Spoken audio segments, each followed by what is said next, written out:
So I'm probably going to mix a lot of things in here to kind of get things up to speed because everything's about the tools.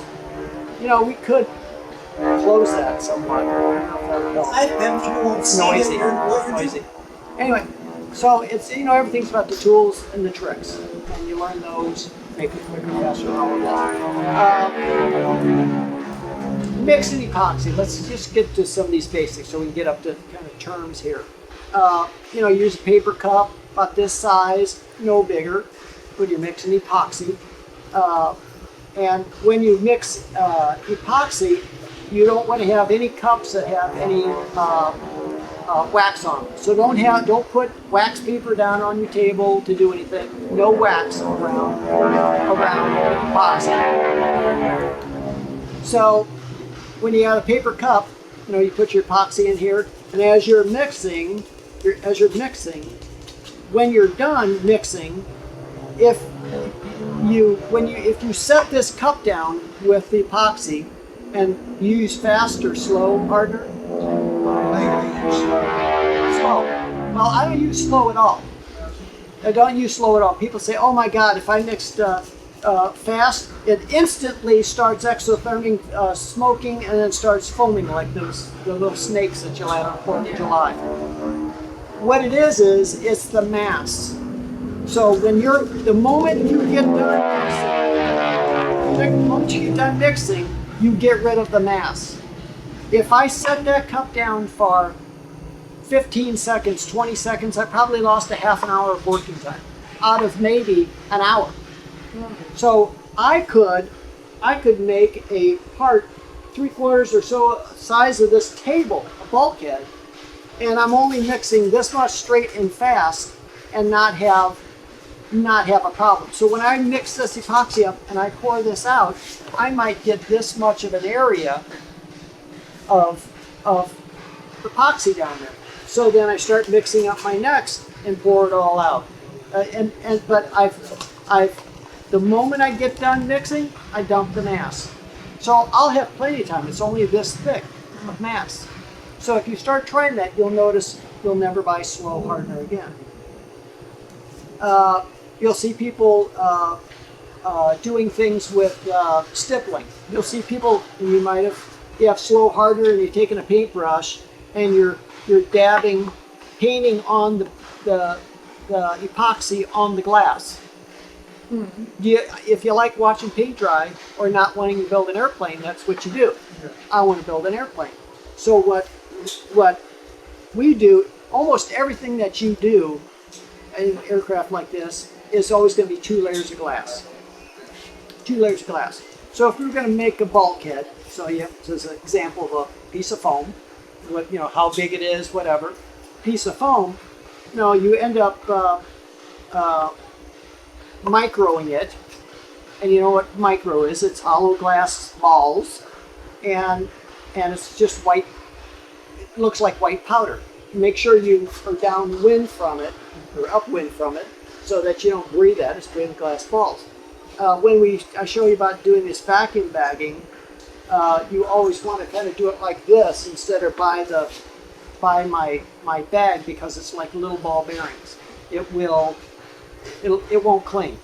It won't work. So when you mix up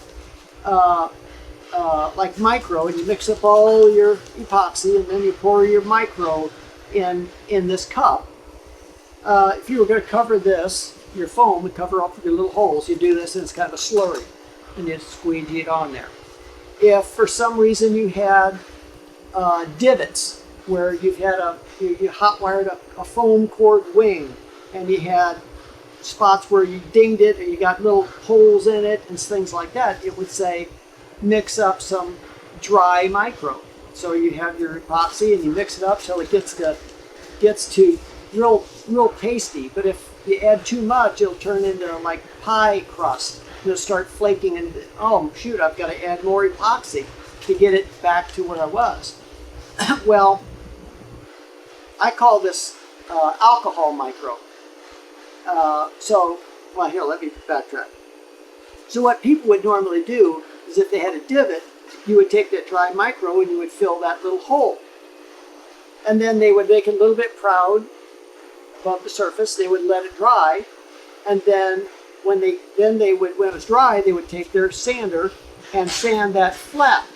Well, when you're sanding that, you'll break off little hunks of it, and then it travels and digs a hole. Yeah, yes. Or you dig a hole in the foam all around. Well, so then some people would go, or you would mix up the dry micro and put it on here, fill the hole, and then they would micro the rest of their thing, and so that's all wet. And then they would put their glass on there, pour the epoxy on here, and do that. Well, the problem with that is all of that, water's going to seek its own level. So the epoxy's going to fall, flatten out. So when it gets into that hole, that divot that you've got, all that raw epoxy will take all that micro and just melt it. So essentially, and the more you work it or squeegee, you end up with a hole. You end up with a bubble, which is worse than anything. I mean, you might as well. So we came up with, I call it alcohol micro. So I got my epoxy in here, I mix this all up, throw a bunch of micro in here, and I'm mixing and mixing. It's turned into a ball, and it almost turned into flake. It's terrible. Then what I do is I get 99-cent, rubbing alcohol, 70% alcohol, whatever. Out of that, you take the cap off, the little plastic cap, you just fill that little cap. That's all you use. And this is full of micro. It'll freak you out when you do it the first time. You take that little cap, put that little dash in there, and then start mixing it, and it'll turn that ball into water. It'll freak you out the first time. You'll go, whoa! You'll mix that, it'll be like, or almost like water. Now you start adding more micro. So you start adding more micro and mix it until it turns into like peanut butter. It'll end up like peanut butter. That's the consistency that you want. Okay? If you kept adding more to it, you're an alcoholic epoxy and holding the thing together. Okay, so when it turns into peanut butter, then you can fill your divot, and then when it dries real quick, once it's dry, take your sander.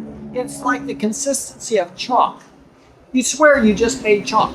That's how soft it is. So that's alcohol micro. Okay, you did the micro. So you know how micro is. Let me go to flocks. What flocks is shredded up cotton. And so it's just real fibrous. So when you mix up flocks is structural. So if you were doing a glass to glass, two pieces of glass, and you put flocks in between the two, it would still be structural. Those fibers would do. If you ever put micro between glass and glass, that's bad. Micro is a filler. It's a non-structural material. Okay, so when you're mixing up flocks, you've got your epoxy in here. You dump a little. I've got a little tub of flocks and a little Dixie cup, and I dump some in here, and I start mixing it all up, and you mix it all up, and you think, wow, that's all looks really good. It looks good, but when you go to try and spread it with the tongue depressor, as you're doing fillets or things like that, what you're going to find is it'll be a little lumpy, or you'll see little white specks. And all that is the epoxy is clumping it together, and it doesn't saturate totally into the flocks, and then you kind of have it's almost like oatmeal, if you creamy oatmeal. Well, what you want to do is after you think, oh, it's perfect, then what you want to do is you want to take your tongue depressor, which you cut off the end, flatten the end when you're mixing all this. Don't use round ones because you can get better. You know how you're mixing an egg in a cup to make scrambled eggs with a fork, and you just whip it. Well, when you think you've got it all mixed, you just, if I whipped it that hard, that amount, then when you use it, it'll be like butter. And you won't have any of that problem, and that's because you're shredding it and breaking it all up rather than clumping it. That's the proper way of doing flux. Okay, one last thing I'll get to on doing micro. When you're using micro to go over your foam, you know, you're filling all the little voids, you know, little holes and things like that with your micro slurry. When you're doing that, you make it kind of, it's a slurry. So when you squeegee that over there, some people would say, well, how about if some individuals thought, well, here, I'll squeegee that all on there, let it dry, I'll sand it a little bit, and then I'll put my glass on the top of that. Don't ever do that. That's called hard shelling. If you did that, what'll happen is that glass will never adhere tough enough to this foam, because the shear it'll just peel right off with no strength at all. Versus you just got done microing it, and then you put your glass on there. It'll all bond, and it gets in those little. It all gets in those little holes and things like that. Oh, one more thing on micro. Now you use micro to sand and fill your airplane, right? Well, you mean after Your airplane's all done. You all got all the glass. My wings are done. Pardon? I used a product called Expand Cell. Okay, well, there's all kinds of forms of fill. Yeah, which is not a glass one. It's Okay, there's, something else. this is kind of, here, this would be more of a standard, is doing micro balloons. Okay, I'm sure there's other products out there, but this is more well known and more used. So, what you would do is you would mix your micro with your stuff and make it a little bit stiffer, and then you would squeegee it onto your surface, and then let it dry. And when it's all dry, then you would sand it. Correct? Well, you get a big surface.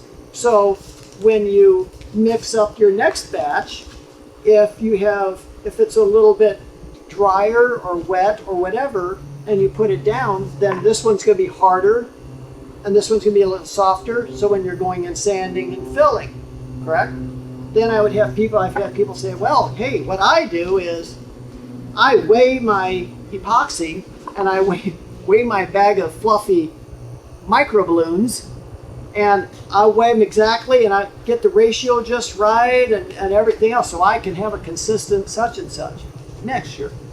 That's crazyville. You know, it takes you, the time you start mixing epoxy, the clock starts till you're done.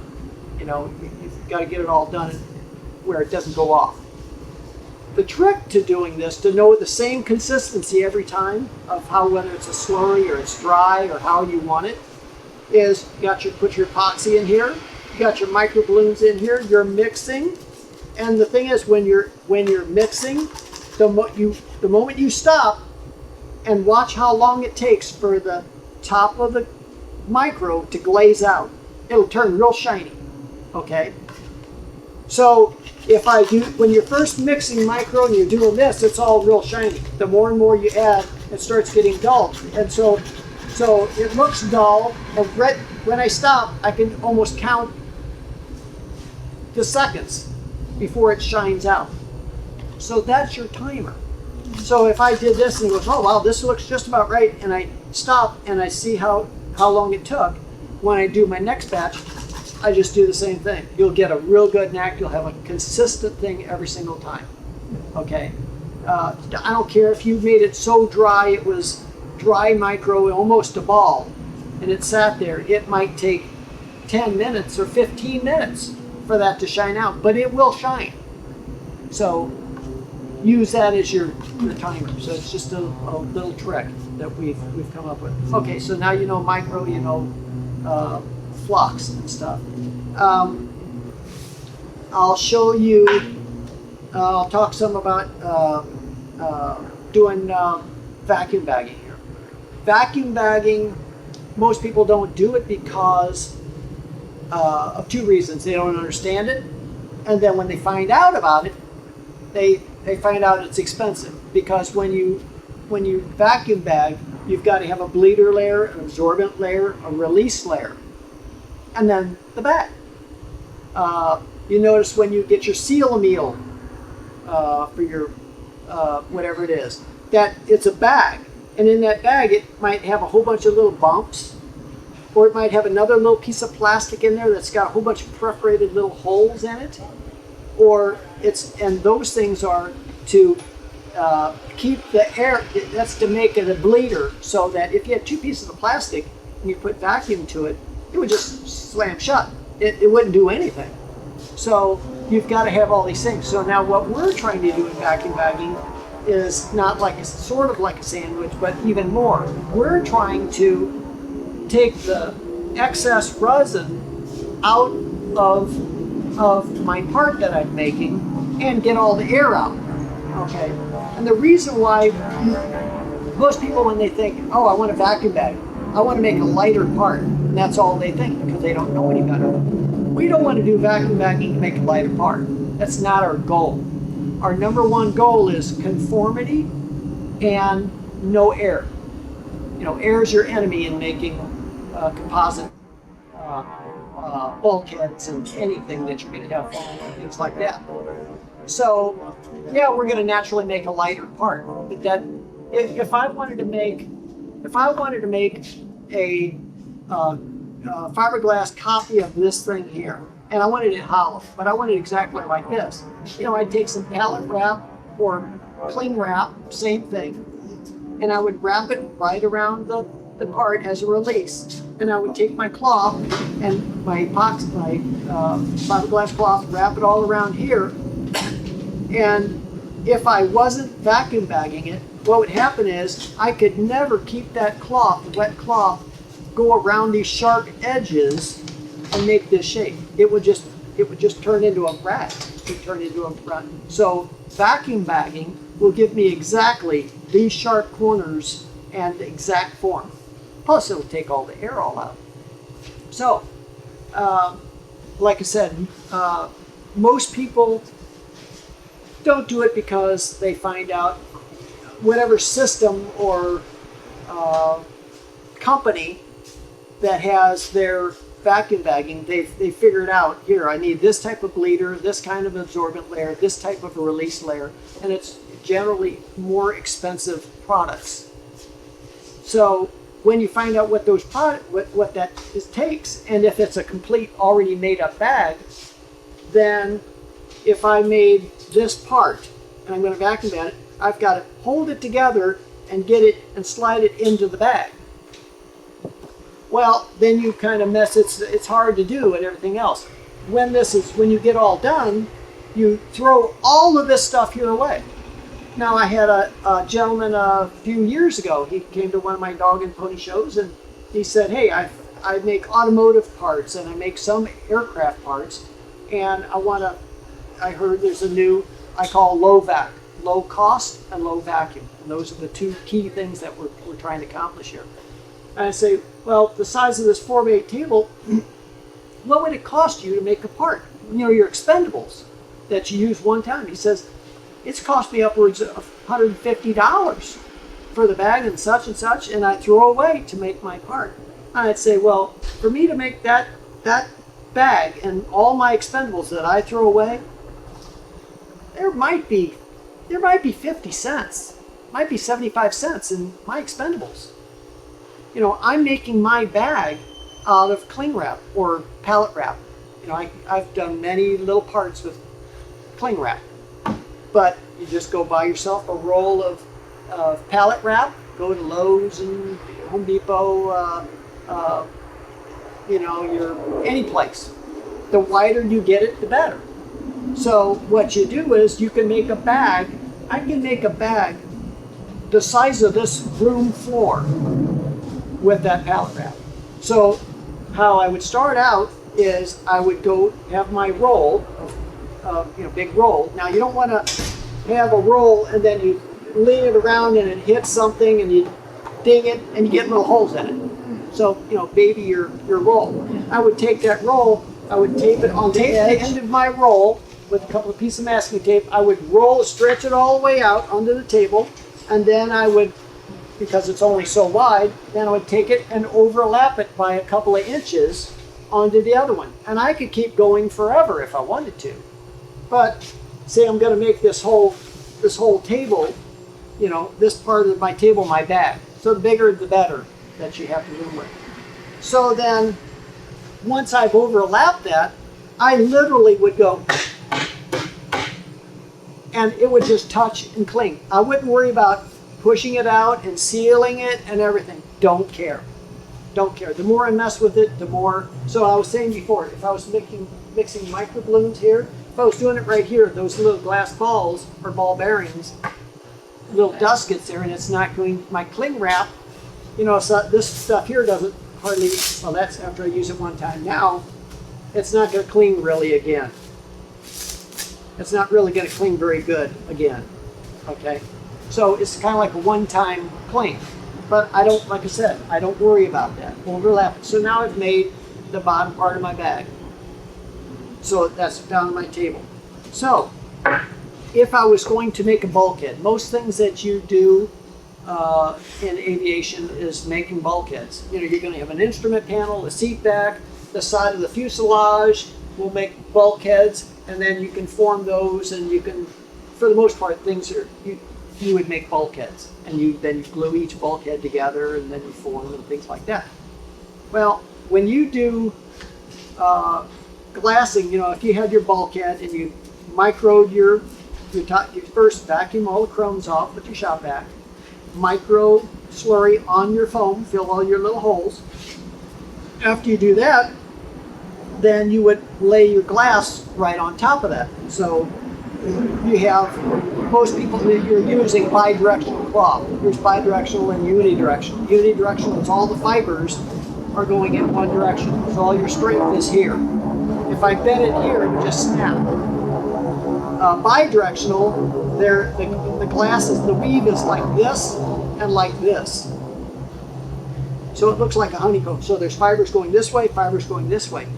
This bidirectional type of glass makes it where I can conform. I can go around this corner and such.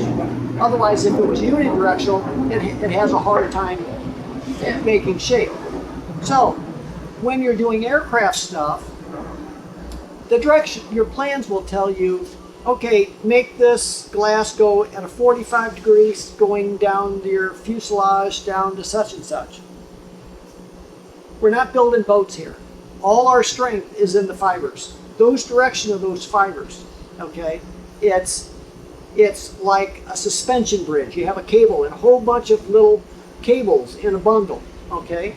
If I broke one of those little cables, that cable's worthless. Totally worthless, right? So, all of those fibers are, that designer that designed that particular airplane, they might be taking a load and spanning a load, or taking a load and collecting the load here and dissipating it over into a spar or a firewall or something. So that engineer has figured that out. So it's important that you do exactly what the plans say, and the fibers go in those directions. So those fibers, you'll see fiberglass work, and you'll see a lot of stuff out there, and it'll look wavy lines and things like that. If it isn't perfectly straight, it's not as strong. That epoxy isn't where all the strength's at. Where all your strength is in the fibers. Okay, think of it as a suspension bridge with those cables stretched out there. Now, if you saw a suspension bridge and it had cables and there was one in there that was wiggly, that thing's not doing anything, right? It's just a noodle. It's doing nothing. Same way with this. To get all the strength out of it, that epoxy is just holding those fibers in that direction that you want. Okay, so when you're doing glass work, the fiber orientation is real important. Now, most things that you're going to do is 2 layers of glass. Now, some people would say, you know, I put my micro on here and now I'm ready to put my glass on here. They put 1 layer of glass on here and then they would wet it all out with the epoxy. And then, yeah, they could get the fibers straight and that. So then, now they're going to put the 2nd layer on there. So you got a bulkhead so big, and I lay my cloth over here, lay it down, and now it's all squiggly, and now I'm going to try and straighten it out. Well, then I'm lifting it up to try to restart it. So if you look at the fibers here, I can pull this real easy this way. You can see how it's taut there. So there's fibers are going this way, and then there's going to be fibers going this way, but not up and down. Okay? So you can see where it would be difficult to do. Now what we do is we put we put 2 layers of dry cloth on our foam, dry, and put it perfectly straight and everything. So we don't wet out the first one or the second one. We put 2 of them on here dry, and when we mix up the epoxy, we dump the epoxy. Now remember I told you about mixing the epoxy. The moment you stop mixing, you dump the mass. The mass is what will exotherm your epoxy. It'll start smoking, and I've seen it, you know, foam and all kinds of things. People have said, most people have used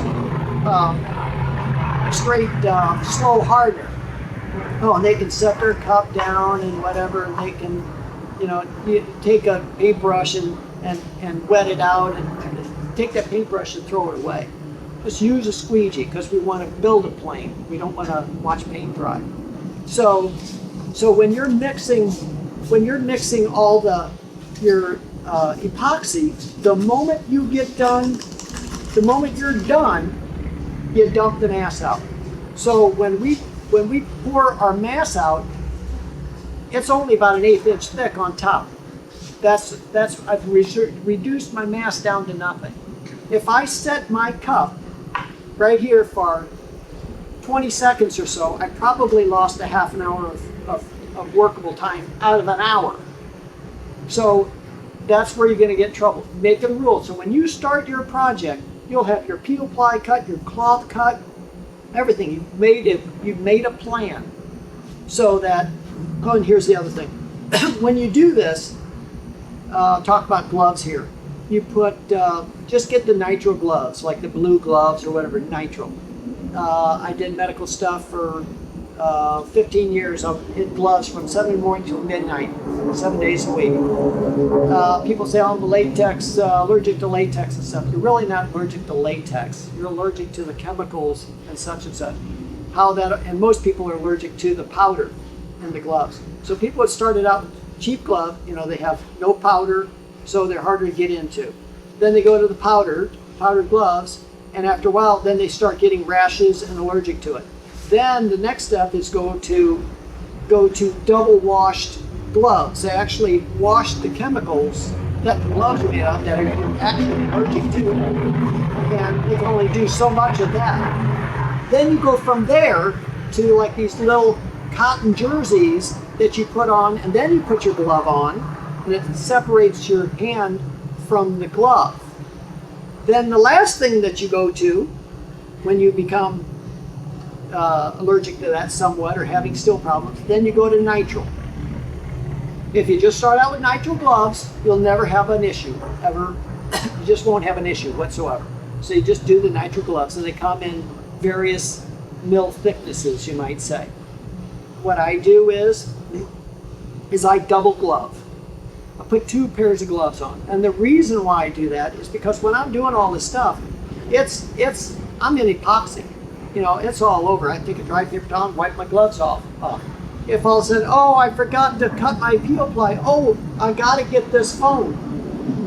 It's real easy to pull one glove off with another glove. My hands aren't sweaty, it just slides right off. When I slide it off, I can set them down on the table with the fingers not touching. I could let them dry the next day and pick those up and try to reuse them, gently put them on. They might feel a little bit fine crunchy if you just dry them off with dry paper.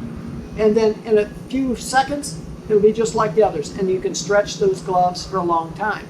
But, you know, I'm more worried about, you're not gonna puncture one and all of that. Why use 2 pairs of gloves? It's so that you can quickly take this off and do all that.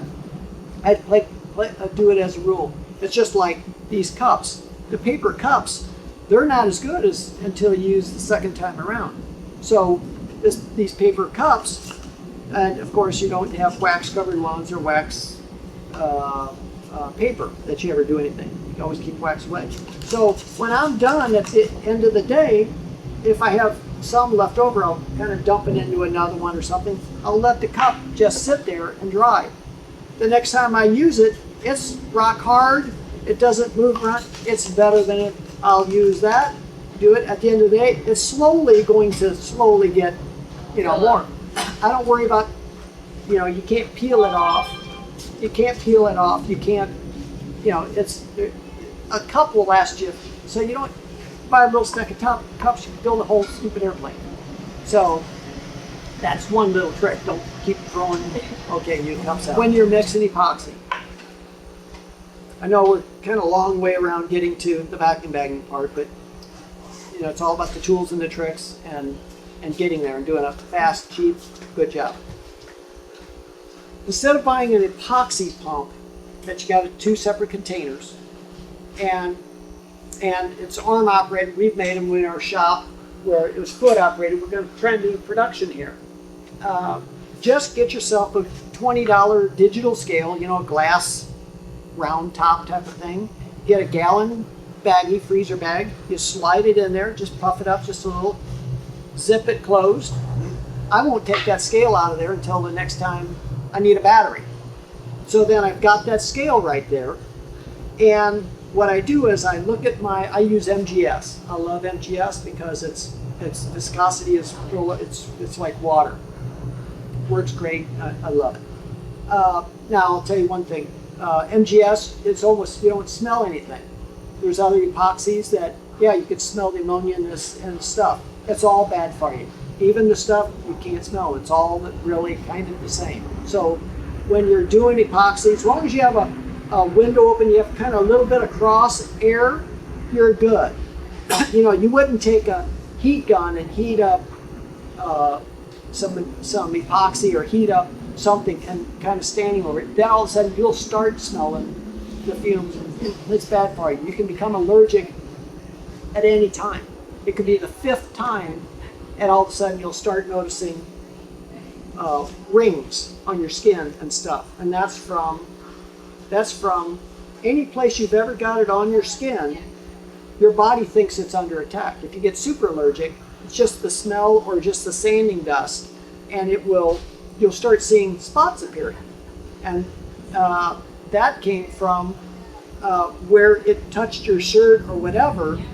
And when you smell this, your body thinks it's under attack, and it's antibodies going to those places, which we've had one person had their shirt and all of that, and it matched. Exactly. I wish we had a medical study done on this to find out what was really going on. So the other thing is if you've got, so you don't use acetone or anything to clean epoxy off of you. You get apple cider vinegar. Get apple cider vinegar, and you can take that straight and you can clean yourself off with it. If you had a paintbrush and you had epoxy, you can use apple cider vinegar to clean the brush. So, yes. So that's what you use. Let's see, we covered gloves, we covered the stuff. Okay, now we're back to that scale. Now I got the mixture of my epoxy, what it is from resin to hardener. So what I'll do is I'll print up a little piece of paper, and I'll stick it on my wall or on the table, and it'll have 1 through 50 on one side. 1, 2, 3, 4, always just maybe 50 here. And then right next to that number will be another number that is whenever I take my gallon jug and I take like a little dollar styrofoam cooler, and I take my gallon jug, I've got my gallon jug of resin in here, and I've got my quart can of hardener in here, and I'll have like a golden rod, which is like, the rod you put in behind your water, your sink, is to keep the pipes from freezing or whatever. And it heats up that box to 100 degrees or 105 or whatever. And I just kind of leave that catty corner in there. I take a piece of aluminum foil and just stick it over here. When I end my quart thing of hardener, I take that off and I get little Dixie cups and I'll fill that Dixie cup, put the hardener back in here, and that's what I'm going to use because I can control this. So what I'll do is, I've got my scale, I take my cup, put it on top of the scale, I push my button, and it zeroes it out. It's 0 right now. So then I take my gallon resin, I pour it into the cup, how much I think I need, and the digital scale here will say 22. I look on my chart, 22, and then right next to it might be 39. So now I go over with my hardener, and I grab it, and I could pinch it or whatever, and I can control it, and then I just pour my hardener right into that very same cup until my digital scale gets to 39. So I can pour exactly what I want. If I had that pump, it costs a bunch of money. You fill your containers. When you're pumping it, and when you first started the day, you're going to have air bubbles. Oh, I'm not going to trust that. So what you're going to do, you're going to pour that all out. So then you're wasting, and epoxy is very expensive today. It keeps going up. And you'll notice at the end of the day or then early the next morning where that spigot comes out with the hardener, it'll crystallize and that right around the spigot. So the air gets to it, especially when you have a container full and such. The air gets to it, crystallizes, and when you try to pump it, then it can squirt. If hardener gets into your eye, it'll blind you. I mean, it'll make you blind. So you have those issues. You can put a plug in there and try to keep the air out, so it's going to not crystallize and things like that. The problem with those machines too is they've got a bearing in there, a ball bearing and aluminum housing, all that. It's almost like a dielectric, and a corrosion type goes on in those. We've had them where we've had to rebuild them, and they get porous. And it depends upon the ones that you get. It isn't worth the headache and the hassle. With the digital scale, it's $20 versus $150 or whatever. And you can control the exact amount. I go, I just need so once you get used to whatever, and you have somebody else that's helping you, and they'll say, hey, I need a 5. I need a 25. And okay, if I'm pouring, if it gets a little over, under, don't care, because I look next to that number and I can get it right on the money. So I can get a precise mixture. I'm never guessing if my pumps got off, or ratios and everything else. But the bottom line is you're pouring it in. You're not I'm pouring it in. Yeah, exactly. I'm pouring it in. It's cheaper. It's faster. It's better. Do that. Okay. Let's get back to okay. Remember when I was saying I put my foam micro, I put my 2 layers of cloth down dry, and I mix up my epoxy, and I dump my load out. And when I dump it out on there, it'll be a little bit thicker, maybe this thick. I'll take my squeegee. Usually you can cut these down with the bandsaw, different sizes that you kind of want.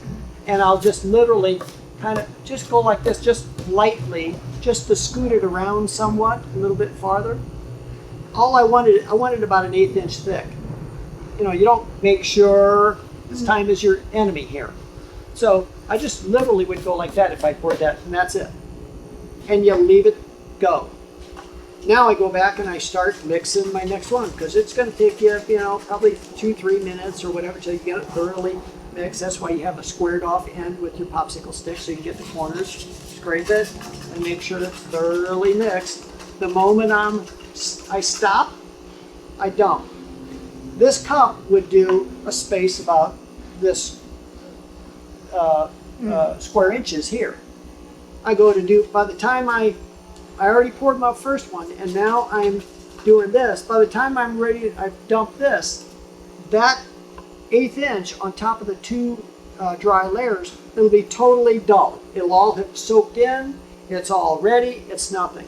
You'll get people that'll come back and they'll go, you'll see them have cloth out there, and you'll see them squeegeeing epoxy to get it to soak in like. You'll see them working it. All you're doing is doing harm. You're moving your fibers, your more you work it, you're just melting that micro, that micro you put on your foam, which just kind of melts it, and then you're just filling the hole with straight epoxy, and because it's melting the micro, and it just dissipates it in the rest of everything. So after I've made one patch and I let it sit, because it's got to absorb in there. You're not going to force it in there. It's not going to do anything. So just have patience. So essentially, it would probably take 3 minutes or so for that to thoroughly soak through. Now, if you came along and somebody said you're going to make a crush plate, or you're going to make a lot more layers of glass, don't think, oh, I need 4 layers on this one, so you know what, I'm going to put 4 dry layers on there, and I'm going to pour more epoxy on there, and I'll just wait, maybe it's 8 minutes, or maybe twice as long as whatever for it to absorb in there.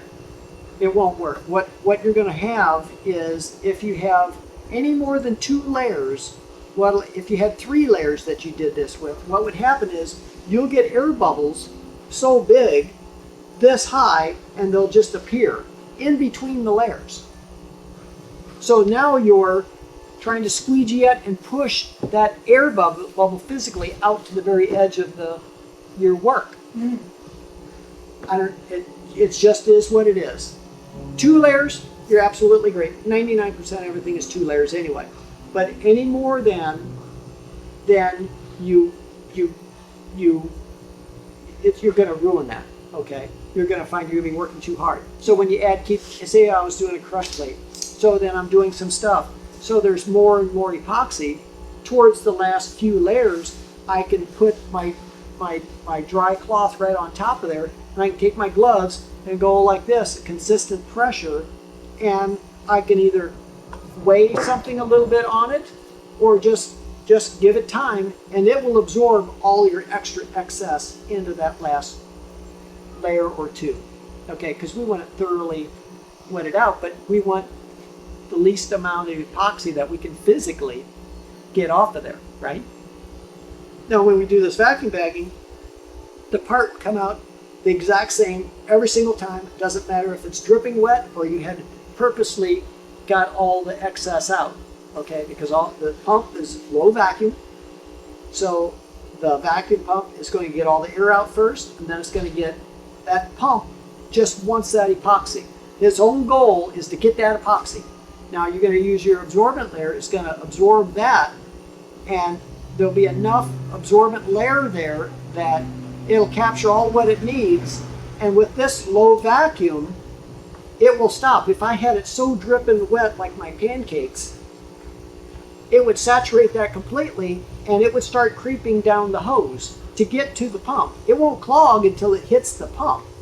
But don't worry about it. I've had it happen once or twice where it traveled an inch or 2. At the end of the day, you cut that little piece of tube off and throw it away. But my part came out exactly the same thickness, same dry cloth to epoxy resin mix. Now, let me explain now this one. Peel ply. Peel ply is Dacron. Okay, it's the same thing polyfiber uses to skin airplanes, to do those. Polyfiber, it's Dacron, but it's thicker. So you're going to pay for the ounce thickness of Dacron. Now, we call it peel ply. If you went to Spruce, Wicks, anybody, and say, hey, I want some peel ply, they know what you're talking about. It's Dacron. You could go to your fabric store, you can go online, and you could buy Dacron. Thinner Dacron is cheaper, and it works better. I have tried where I tried some scrap pieces of what they have left over from polyfiber scraps, and here we'll try and do a part and vacuum bag it. It did, but it's so thick that with this pressure and everything else, it didn't come out quite as perfect and nice as I liked. So we stumbled across that because of the thickness. Otherwise, you get peel ply, and it does great. Now, what peel ply does is it doesn't absorb really anything into the cloth. what we're going to do is we're going to put that peel ply, when we get done wetting out our glass, we're going to put it right on top of the glass, okay? I peel ply everything. If I didn't peel ply my glass, what would happen is, you know, remember we got bi-directional glass, and it's going this way and it's going this way, the fibers. So what do we got? We got a weave like this. It looks like a waffle, right? The best thing to do, well, when you're gonna, after you've got this, most things used to be done where it wasn't, they didn't peel ply. So when you get done with your project, you're either going to sand and fill and finish your airplane, or you're going to take that bulkhead and whatever, and you're going to add more glass to it or something. No matter what you do, you've got to sand the glass. So if you didn't peel ply it, it literally looks like a waffle in all those little holes. The reason why you sand this is to get the gloss off of the epoxy, because it's glossy. That glossy, when you add anything else, it's just going to pop off. It won't adhere. So then the best thing to do would be to take some real light, fine, and sandblast it or soda blast it and dull it up. You get in all the little holes, the waffle holes. But nobody really does it. It's messy, it's everything else. So everybody sands it. So you would sand it. And when you sand this, you're not going to get down in those little holes, are you? And what are you going to do? When you're sanding, you're going to break all of those, a bunch of little bitty fibers. Those very same fibers that were on my string set. You're going to kill so many of them. So if you peel ply, what peel ply does is, all it does is it flattens out that weave. It'll flatten that weave out where it's smooth as this table. So it flattens it out, and essentially it flattens it, and technically it brings a little bit of resin to the top. It's kind of like if you've ever finished concrete.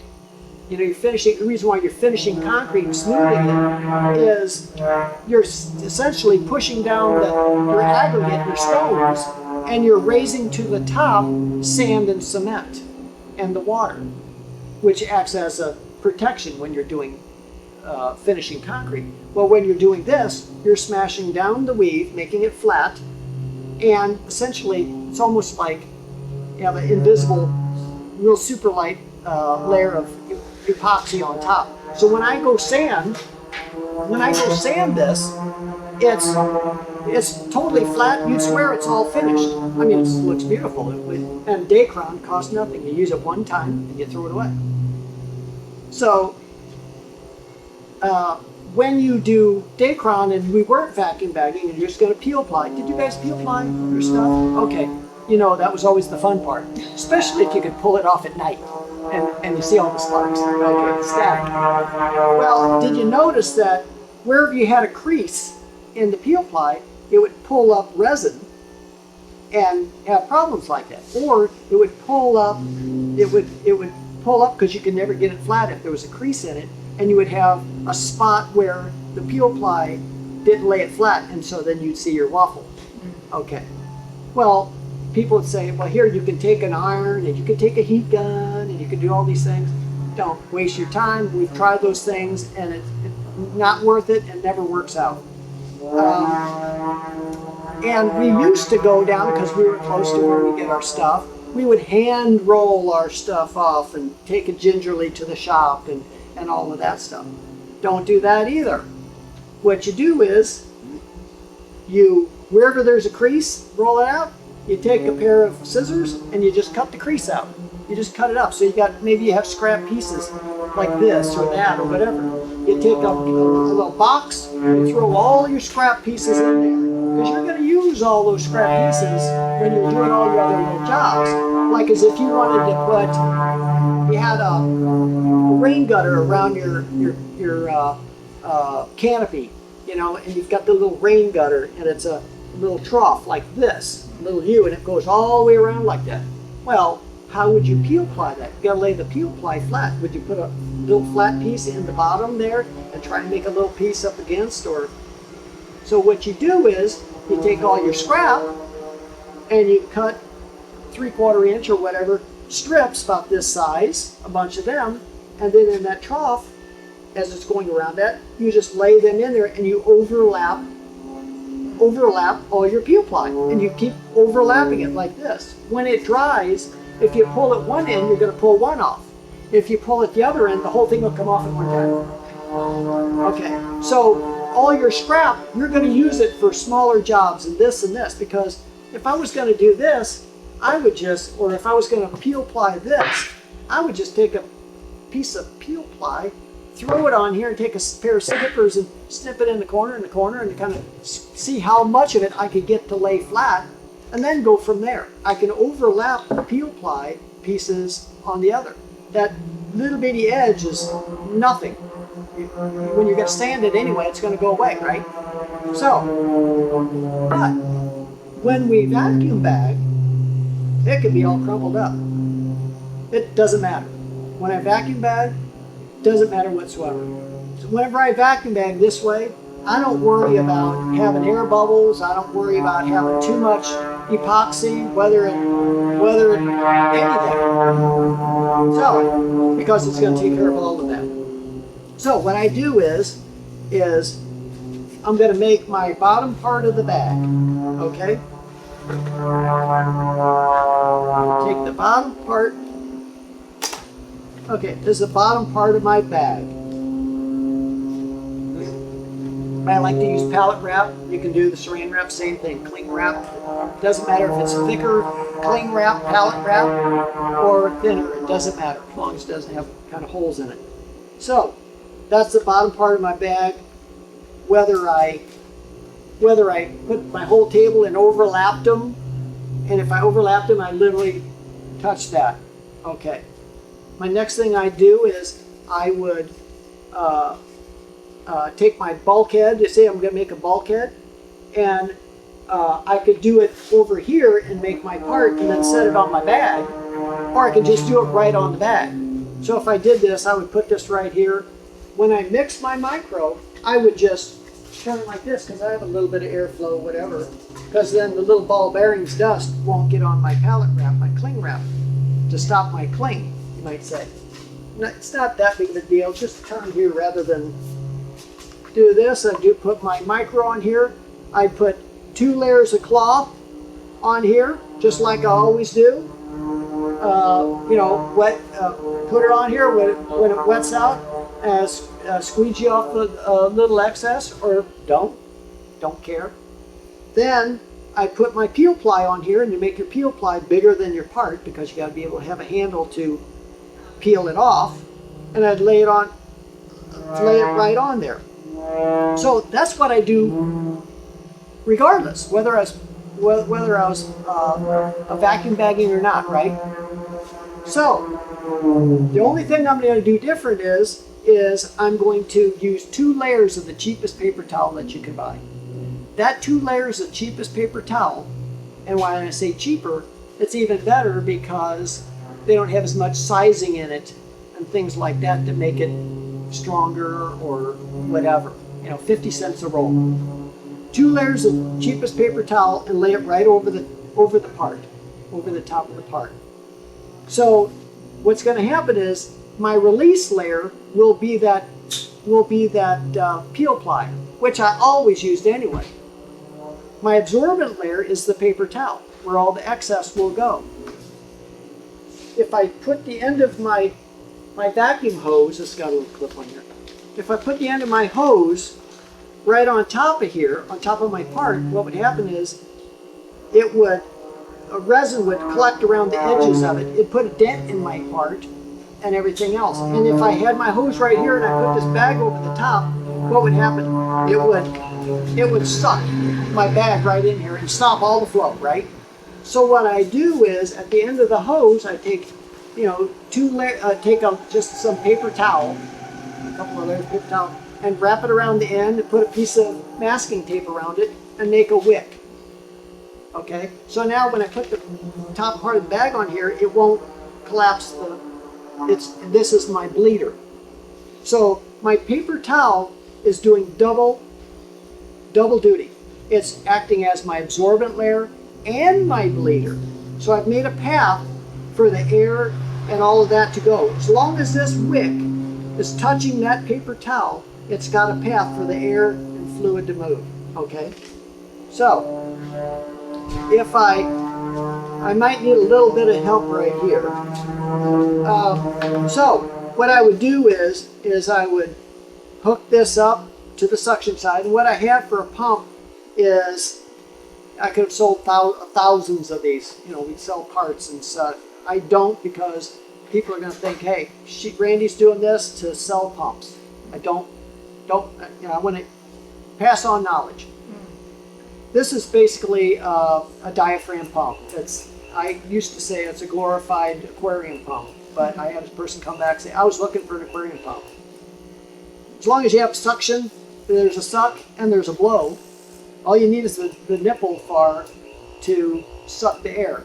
Go on where I found some cheap ones was at a hydroponics shop for bubblers, you know, because you got to have a little bubbler and stuff.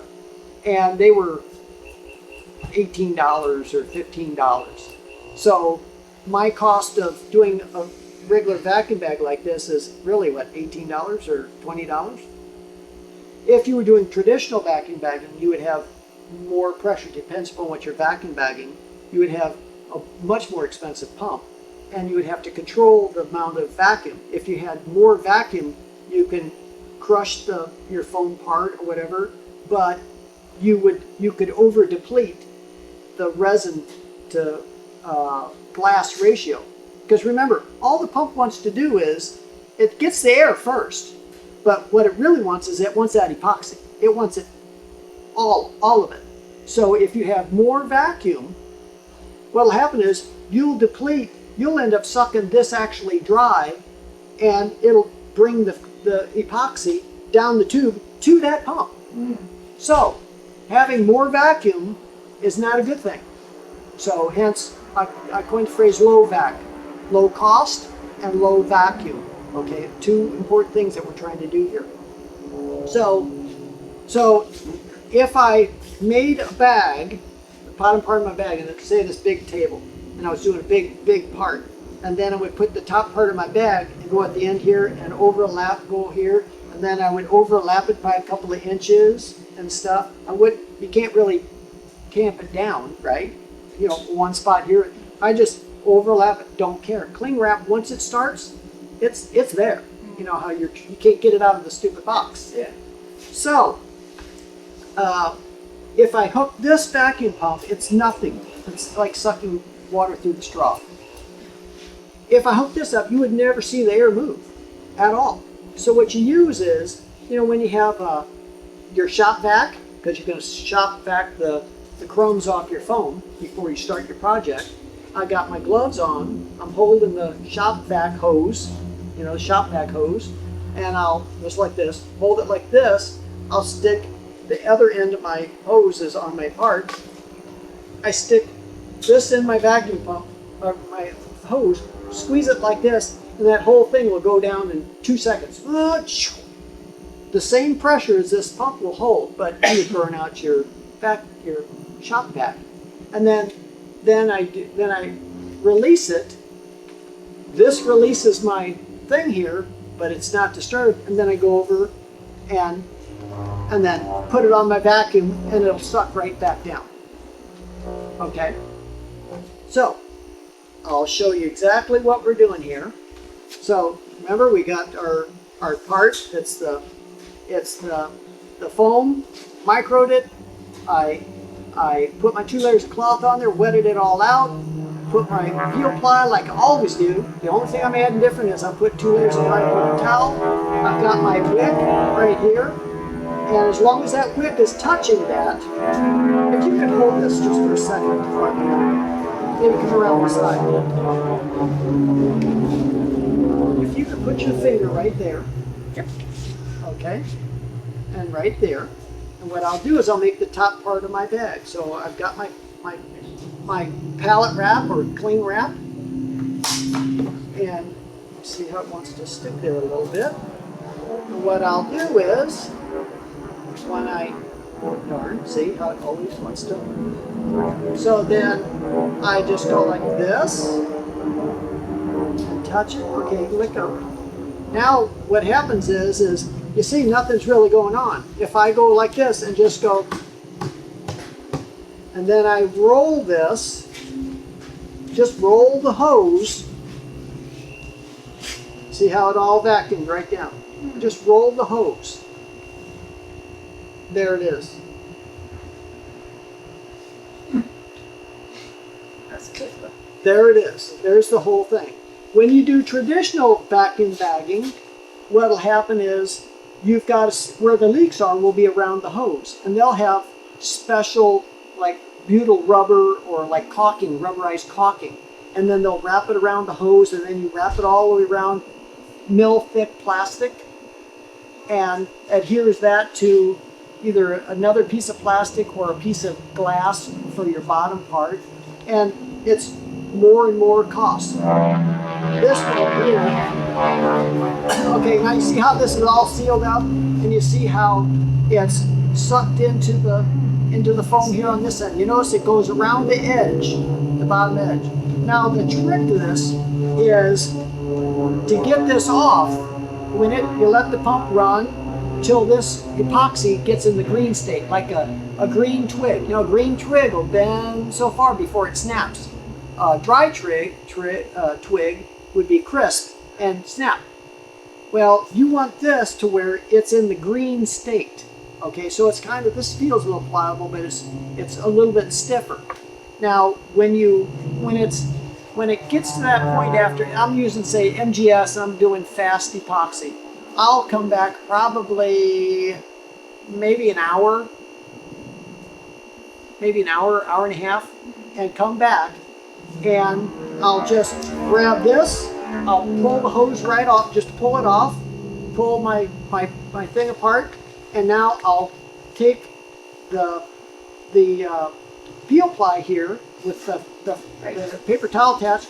I'll peel all of these edges off so I can peel this off in one piece. Okay, so if you've ever skinned a catfish, you know, skinning a catfish is you take a pair of channel locks, you grab the skin, and you peel it off, peel the skin off. Well, this is like skinning a catfish. So once you peel the edges, then if you pulled on it and it seemed a little bit gummy in a way, so when you pull it, it seemed a little, then you can just leave it sit there. You don't need vacuum anymore. You can just let it sit there and dry just for a little bit longer, and then you can go. But even if it was gummy, if I went over there and tried to peel it, your grip strength is, because this is sucked in here really tight. So when you're pulling this and you're pulling all this excess epoxy off, absorbed in here, and you peel this off, you would swear you're going to peel the glass off the foam, or you think you're going to break the foam. I've never ever have done that. I've had parts where I've stood on my good part and got on there and pulled with both hands, pulling the part. I've never have taken it off. It'll kind of freak you out.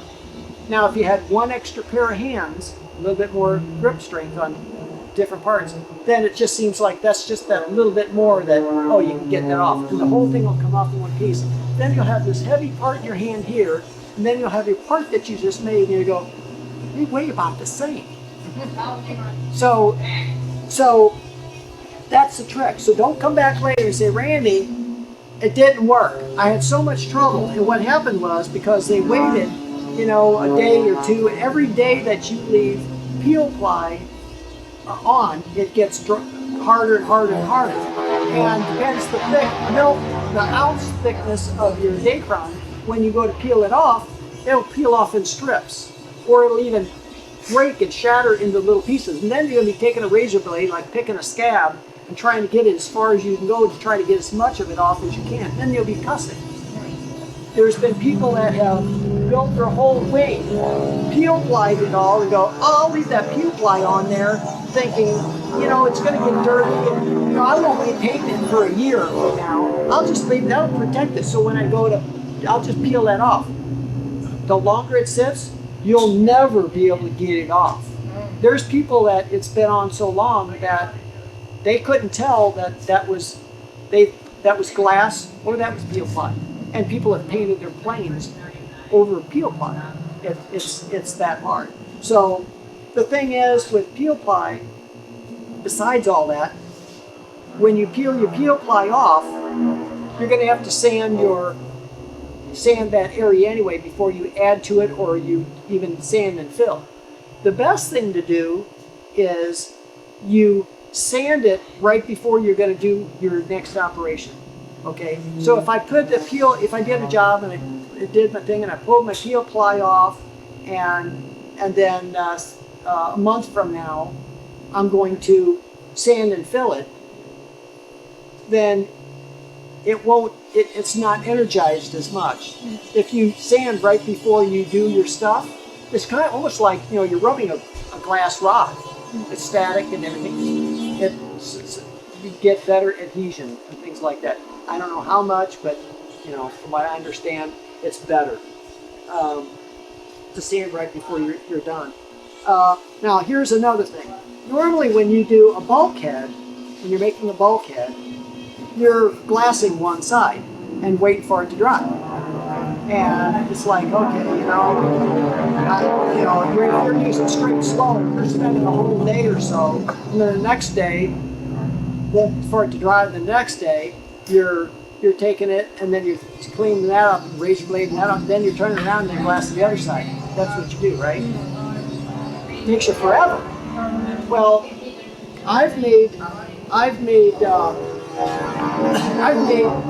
bulkhead, and instead of, if you were doing a bulkhead or say a rib, a foam rib, and you're going to glass both sides, people would cut exactly that foam, exactly the shape, and then glass that side, and then you would razor blade and kind of cut it as close to your mind exact fit, and then you cut into it a little, whatever, and then you glass all this other stuff. A lot of work. Best thing to do is you just make one sheet.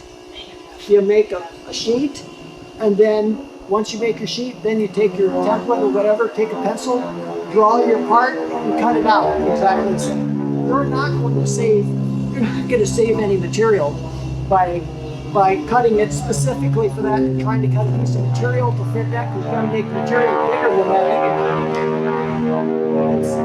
that. You're not saving any material. Yeah. Just cut a whole thing, like when we do the cozies.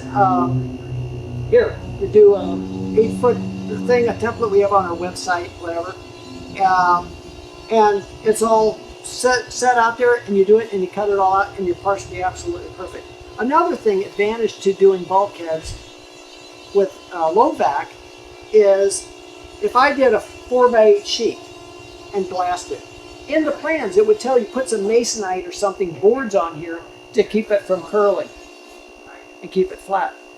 When I vacuum bag, this stays absolutely dead flat. Absolutely flat and perfect. Now, with this, I can vacuum bag both sides of that bulkhead at the same time. So, how do I get it on the back side and everything? What I'll do is, I'll put all my pallet wrap down, just overlap it. I'll tape some of the little dab of masking tape here and there to keep a little wind, move it up and that. But when you go to energize this thing, vacuum it down, release those little tabs, because you notice this bag went like this. So I've done by myself 4x10, I believe it was, sheet of 3/8" foam, and I glassed both sides by myself. So I had my bottom part of my bag down here. I put my sheet up. I put my sheet up here. Microed everything. I put my 2 layers of cloth. Dumped it. Did all my stuff. Put my peel ply down. Put it down, and I just went like this. Don't care that it's really wetted out and all of this. Don't care too much about that. And then I put my 2 layers of dry paper towel. Overlapped it all on there. If you went with 3 layers, what you would find is, you would have spotty little green, because our stuff kind of epoxy is kind of greenish, bluish. So you would see, it would look white on top and such. 2 layers seem to be the optimal amount. If I use 1, then I would have epoxy going up the 2. Okay. So I put all of that on there. Now what I do is I want to glass the other side. So what I do is I take that whole sheet by myself, and it's that long, and I get in the middle with this hand and this hand, and I pull the whole thing out to the edge of the table. So it's hanging on the edge. It's so heavy with all that epoxy and glass and everything. It's literally a noodle like this. I pulled the glass off, the foam this big. I had a bubble this big, the glass off the foam this high. Don't care. When I pulled it all the way to the end, then I go like a pancake. It all went flop. It's all there. Now I got the raw side, this side of raw foam. Now I go do the same thing. I micro it, I put 2 layers of glass, put my peel ply, 2 layers of paper towel, and remember, you got to have a wick. The wick's got to touch for that's the absorbent layer, but the wick and the paper towel is my bleeder, so the air can travel. So as long as I have a paper towel touching this wick on the bottom and the top, I have no problem. You'd go, oh, shoot. Well, what do you think if I had a part that was the size of this floor? I made a part that size. You would think, well, maybe I need some multiple hoses, because you don't. Won't make one bit of difference. Of course, you've got all that volume of air. Like I said, you take your shop vac hose, do this, sucks it right down instantly. All this is going to do is maintain that low vacuum. So my part, if I squeegee out all the excess, made it as dry as I could, and then vacuum bagged it, that part will come out exactly the same as if my job was as wet as I like my pancakes. At the end of the vacuum bag, the one I squeegeed out the excess and let the paper towels absorb versus the other one, they'll come out exactly the same. Because the amount of vacuum you're pulling here, it's going to absorb into here, so there'll be less in one and more in the other. If I had 2 excess, it would go down to 2. So here's one more thing I'll say. You go, hey, no, I'm going to do more than just bulkheads and stuff. I want to make a cup. I want to make a fiberglass cup. Could you vacuum bag it? You can vacuum bag anything. You can make the bag big enough. So if I was going to make a cup, and this was, I say I already used it, so it's nice and hard and stiff. Well, I could use, so I don't get the glass to adhere to this, I could put some plastic packing tape that you do your boxes and stuff. You tape it around as a release. You can do saran wrap as a release on new, all kinds of stuff. But here's the thing: if I made a bag for this, I made the bottom part of my bag. I set my cup down there, and if let's say it's all glassed up, it's got glass all on it. Now I got to make the my top part of the bag. And I've already put my peel ply on here, all the way around it, down in here, and I put my 2 layers of dry paper towel. When you get a bunch or whatever, you'll notice when you vacuum it down, you can massage that and flat things and stuff too.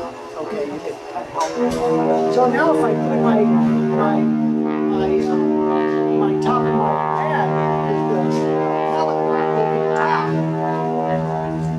over the top, if I put it over the top, what would happen? It would kind of look like this, and when I started vacuuming it, it might go down to about this much, because it's only low vacuum. So what I would do is, when I put my top part of the bag up, I would release, if I had it taped, the edges taped down, release that, and all I would do is I would, before I energized it, I would push my excess baggie down into here, because I haven't, tapped it like this. And then when I energized it, then it'll all go right up against everything, versus just make a small dent. Okay, so you can make you can vacuum bag anything if you can make the bag big enough. So you can see where the cost of doing this versus so many mil thick plastic, you have to have special, depends, and people make their homemade, other ways of vacuum bagging. You'll see they'll have a piece of glass plate on the table, that's the bottom part of the bag, and then they'll take like rubberized caulking type of stuff and strip and put it all around the edge, and they'll take a thicker mil plastic, that you buy and then they put that on top and make that seal. And if there's a little leak, they're chasing leaks all the time. So when you get to a point where you've got to have the hose attached to this, at first they used to lay it down there at the bottom, and they'd take that mastic rubberized, I don't know what they call it, can't think of it, and wrap it around the hose, and that was their main part of leaking. And now people are doing they're 3D printing like a little hose that on top of the plastic, and it's got a little nipple that they can attach the hose to, and then they throw that away when that's done, and things like that. So, and then they're using higher vacuum because they're using thicker plastics, and then they're using specialized visqueen material to use as a release, or they're using certain special expensive plastics that has a little perforated holes that they can clean. You'll see a lot of various forms of what they're doing. So when it comes down to it, you can do this, and your total cost of your whole outfit versus buying a more CFM pump, that one guy, he's got variable such and such. He does infusion with it also, but his was $800. Or you can buy a small, say, I'll get my refrigerator pump or such and such. Well, too much vacuum. You'd have to dial it. Just get yourself hydroponics diaphragm pump. Go online, go eBay, Google, whatever, and look for a vacuum pump. Now I've had people go, I found, all I could get was I got one that's adjustable, so it's higher vacuum. They just turned it all the way down low. So, what else can I tell you? Let me tell you about some of the tools that'll save you money. It's all about the tools and the tricks. Find those out before you start. Go faster, cheaper, pay for itself. Permagrit. Permagrit was invented by a Brit that they did model RC planes and things like that. And what it is it's tungsten carbide that's welded on steel like 2,500 degrees. And what it does is anything you do with fiberglass, it's so abrasive. If you had high-speed steel things on your Dremel or anything else, it just burns things up real fast. It's kind of like if you have, your Harbor Freight or whatever, your bandsaw that you cut your wood things on. It cuts, bulkheads really good, real easy, and everything else. But the first time you let that blade touch the glass, you won't be cutting any aluminum with that same blade or wood. It'll be really hard. It'll be great forever for the glass, but it just eats it up. But if you do the Permagrit, that will never ever wear out. It'll pay for itself. These are like probably $15, $18 instead of making a piece of wood, putting sandpaper around it. You get these there's fine and there's a coarse on one side. You get it where you get to find the coarsest one that they have, and that's the side you're going to use all the time. When you get ready to clean these, don't use acetone or anything else, because the piece of steel that this is welded onto, they adhere this to an aluminum block. And you could slowly eat that off.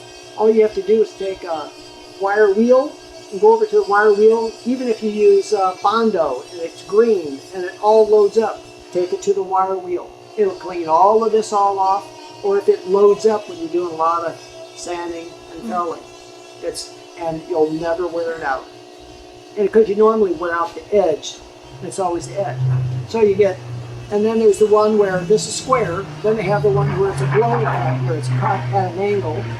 Same price. That's the one you want, because when they first did this, his wife came along and said, "Hey, every time I was sanding, my fingernails would hit the surface, this surface here, trying to sand that part, and it would chip. So, hey, can you cut that back? And then I could see better." So they baloney cut this, and hence those. Now you get this size, you get about another one this big, and maybe one this big, and you can do your whole airplane, everything. You don't necessarily need an 8-foot long spline sander or anything, because you're going to sand this way, and then you're going to sand this way. You know, use a straight edge, sit it down here, look, see if you see space in here, light, and you can do your whole plane. Now, Permagrit has hand tools, and they have, I don't hit it here, hand tools and like the little files. And there's a concave piece of metal that's concave, and there's Permagrit on the outside, and on the inside there's a concave, convex. There's a square one that's Permagrit.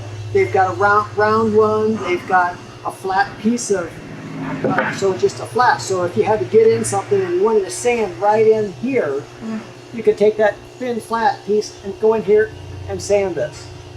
And so you got a whole row in the red roll up, and they're maybe $90 or something, but it's cheaper to buy those. It's probably $10 a hand tool or something if you do that. We use the heck out of those things all the time. I would say you could wear it out, but we're trying to.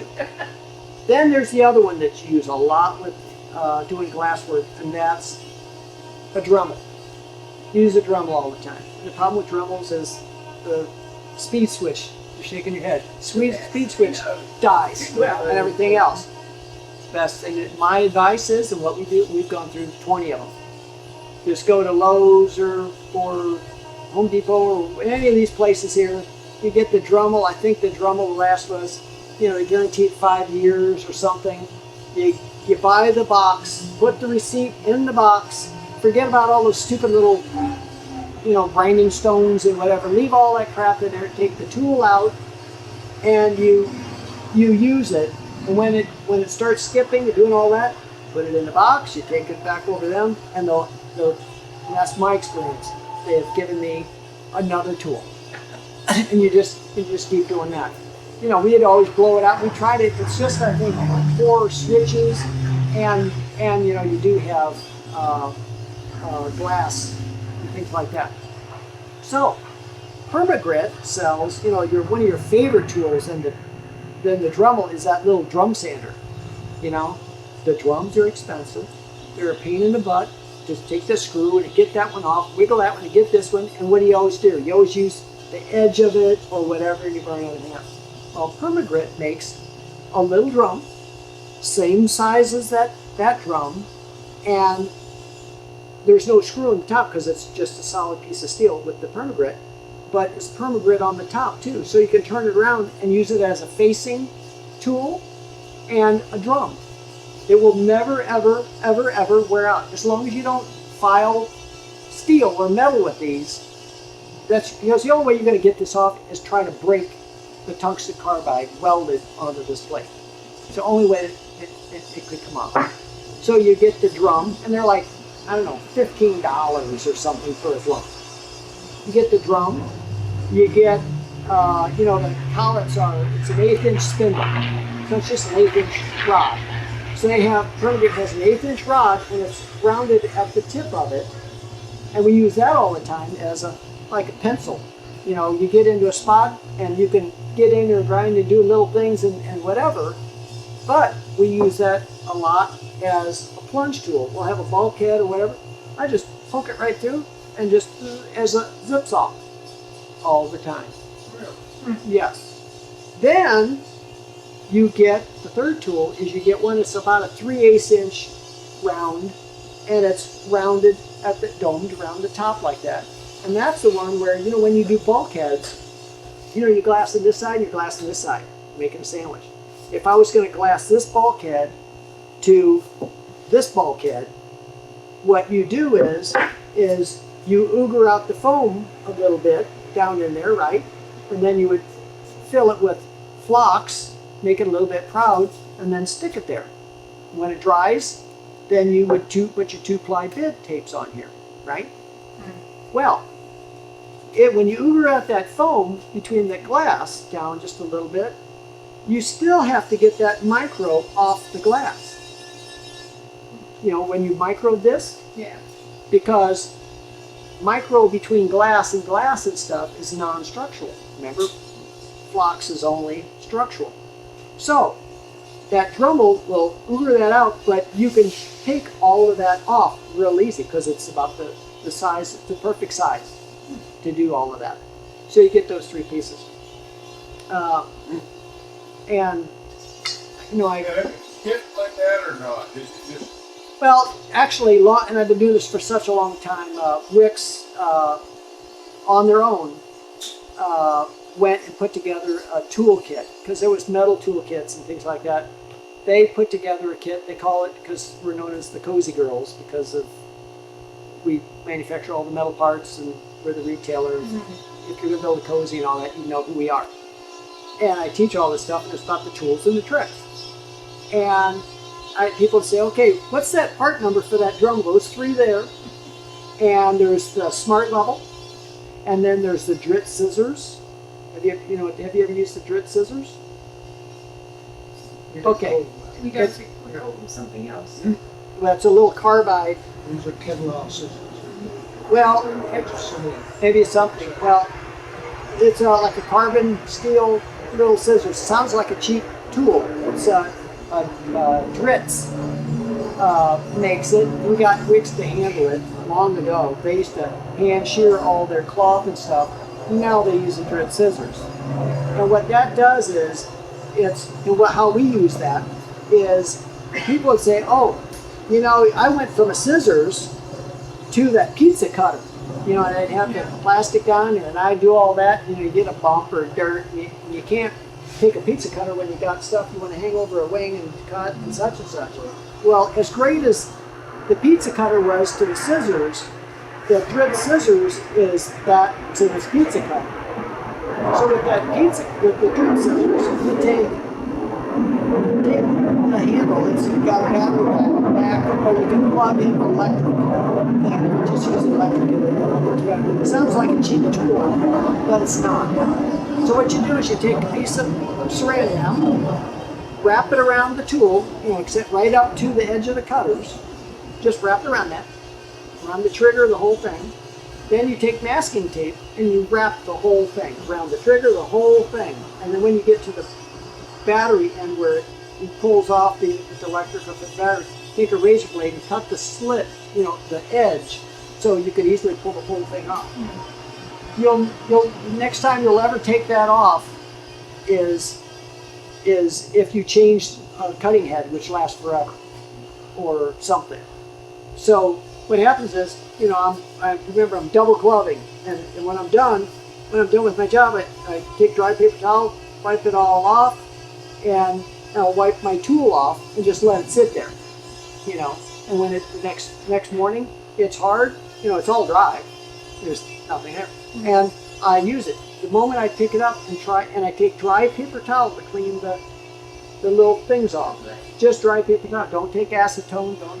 Remember, I told you apple cider vinegar will do all of that and safer and all that. Dry paper towel. You try and cut the dry paper towel just a little bit. Okay. When it sits there overnight, you pull the trigger. It's going to go. It won't. So you just do this, and oh, it works. If I tried to cut peel ply, it would go into the fabric and it would just go flip, and I'd have to pull it off, you know. So I can tell whether it's dull. So, and that's generally what will happen. So what I do is I take a razor blade and my little fingers, I try to get it timed where it's just open as much, and I just scrape the cutting edge, the top you know, the little angle. And I don't see anything that I'm flaking off or nothing. But if I just do this that much, and I go try and do the peel ply, zip, just like brand new. So you don't have to worry about cleaning this stuff here all up and it'll last forever. Same way with your scale, your epoxy scale. You're going to have resin and everything else on there. You don't have, just leave it alone. You know, there's kind of no cleanup. There's also the fine tool. You know what the fine tool is? That's a German made, that's the people who invented the electric tool. Yes, a fine tool. Now it's called a multi-purpose tool, but the patent ran out a few years ago. Used to use it for taking off Cast. It was basically a cast cutter. And how a cast cutter works is, the only way how that actually cuts is that blade only oscillates 2 degrees. So it's only going like this, just vibrating kind of. So whenever, if you put it on your skin's going to move. But if you put it on something that's hard, it won't move, it'll cut.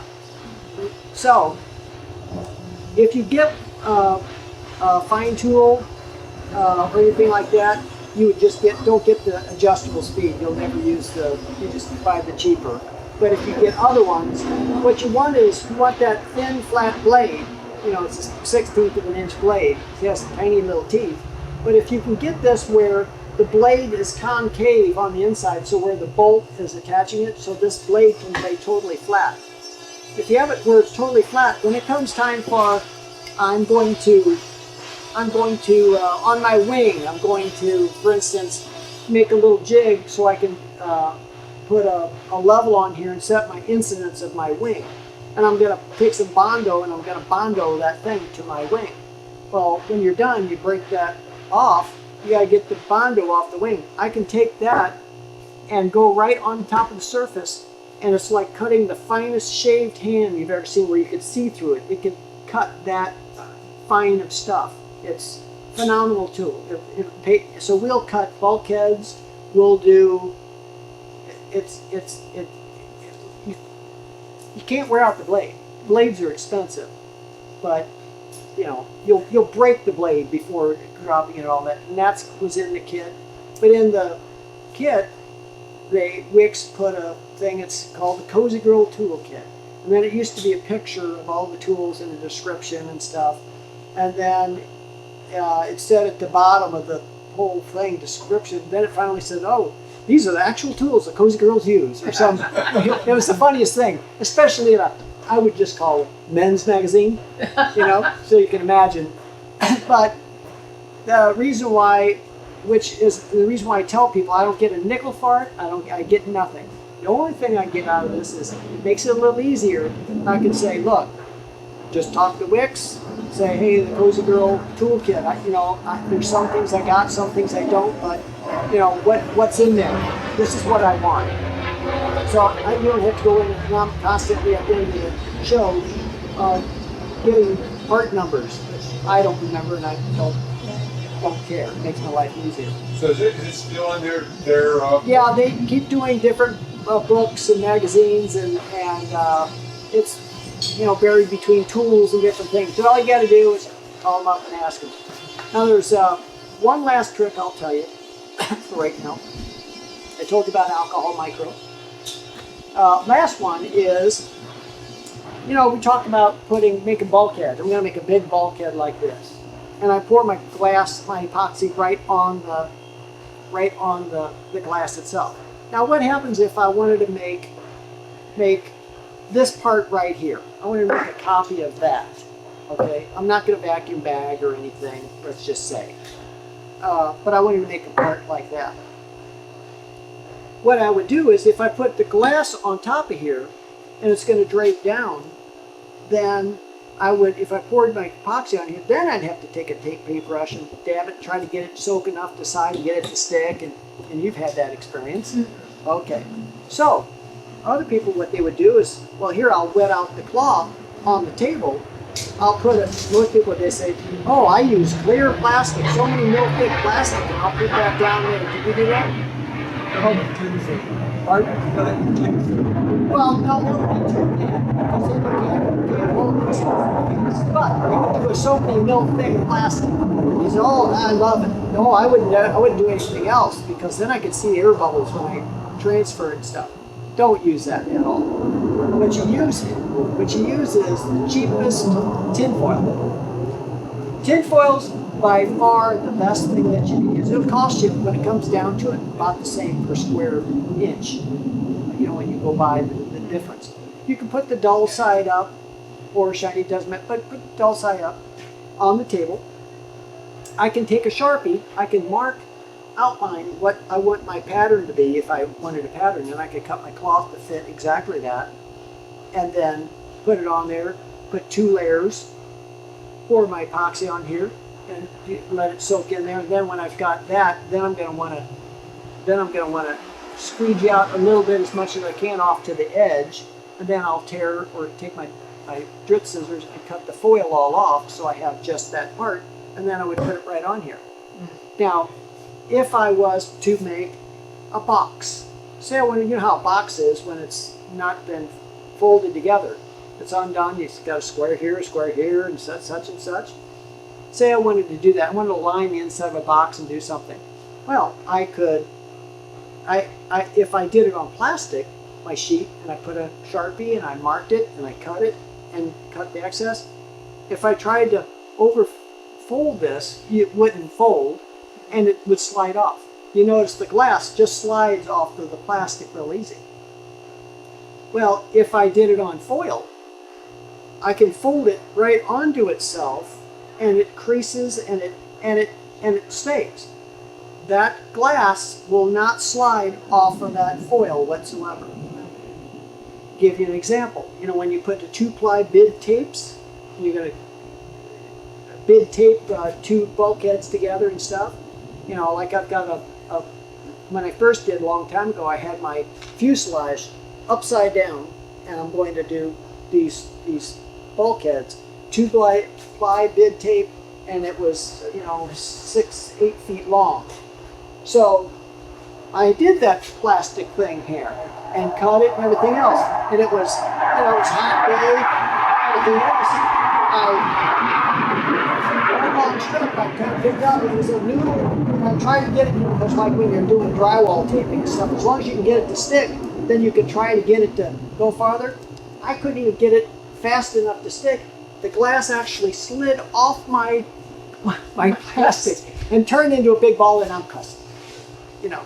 So, if you do it on tin foil, now it's like if you ever drywall taped a house or whatever. You know, I have the paper corners, and there's a little crease there, and then you just crease it first, and then you can hold a long piece of it. It might bend over a little bit, but as long as you can tap it right on the wall, then it's all good, right? With the foil, I can put my thumb like this just a little bit, and I can pick that whole piece up, and it will not fall, it will not slide off of that foil, no matter what you do. And you put that up, when you put it up there, it sticks, then you can push it with your gloves, push the air out, and it's conforming. It's conforming. It'll stay right all in there, and it's conforming. You can feel your fluid pushing through and all that. And when you're done, then it's easily pull the corner and you just peel the stuff right off real quick, like nothing. Example how I would use that, and where I would use that is, you know, let me turn this off.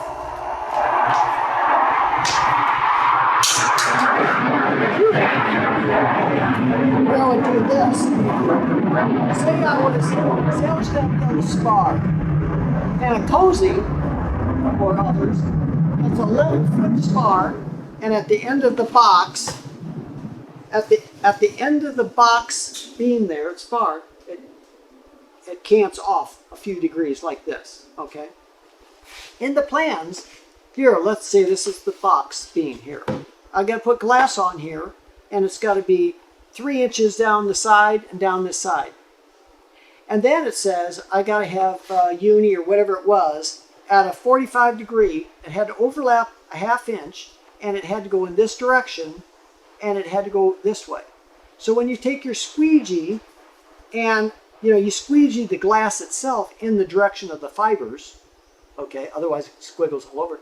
And then when it goes over here, it's got to go, so I had to go like this and go sideways. If I went down, all my glass would go like this. So we did this before. And it was like, oh, it's a mess. That's when I used the paintbrush. Take that stipple stuff and throw it away. You don't ever have to stipple. Use your squeegee and do stuff. So we would pour epoxy on here, and we'd have a couple layers of glass, put it on here, and then we pour it on here. We take the paintbrush and dab the cloth, dry cloth, and then kind of get it to stick, absorb enough, and then we kind of spread it down, and it's epoxy going the side, and it's just kind of a mess. So, and then we had, on that particular job, there's a lot of layers. It's so thick. It's about a 1/4 inch thick of glass doing all of this. All your strength is where? In the direction of your fibers. Okay? And to get as more of the epoxy out of the glass as you can, physically, it's kind of really hard physically to get over deplete epoxy out of the glass. Mechanically you can over deplete. So what we did was, we did all of our work here on the table. I got my box sitting over here. I took tin foil and ran a continuous thing of tin foil, just taped the back side if it was too short, 11 feet long. 11 feet long. In the middle of the foil, I put a vertical line, halfway point. I drew the outside edge of where all the glass was going to be, what it was going to be, and a kind of a center line. Now I laid 2 layers of cloth all along the table. Figured the width of it going here and down there.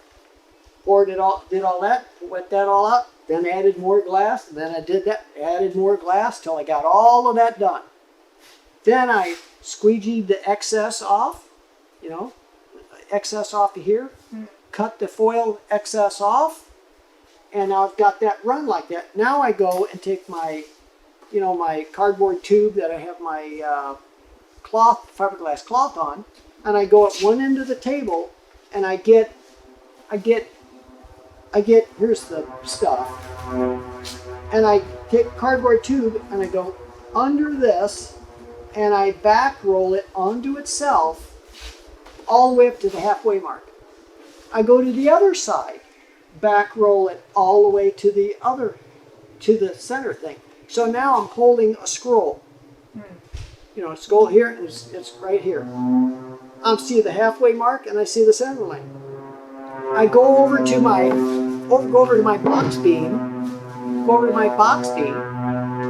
I take it, pop it down here, and I just roll it straight out, all the way out. That foil will keep that glass perfectly straight. It won't go start doing this. It'll go perfectly straight. When I got to that little dog leg where it bent, that glass will not go anywhere. It will not come off that foil. It will go straight. Then all I do is, because the foil's on top, of course, then I peel a little bit of the foil off of here, and then it turns. Because there's no foil there. Turns, go off on the end. So now it's all sticking out proud like this.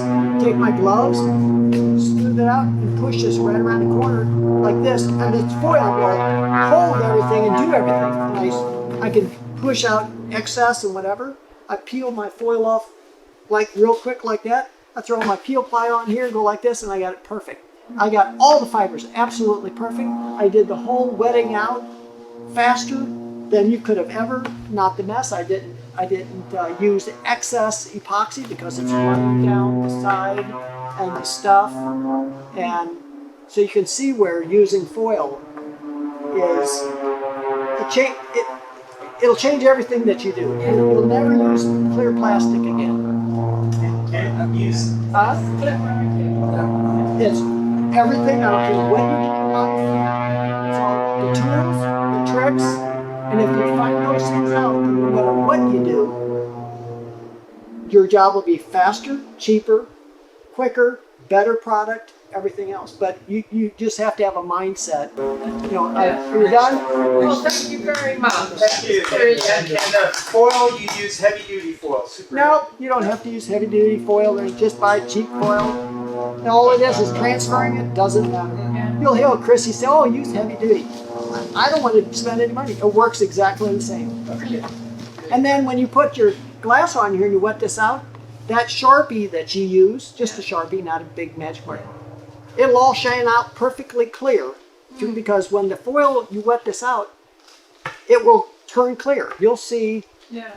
100% it's all wetted out and everything else. Yeah. Yeah. So now if you can remember all of the... These video. I'm making a test later. video. That was fantastic. That's lovely. I have 2 more. So like, We must go. we've got to go. I'm going to try some of those And ideas. pass it on. Can you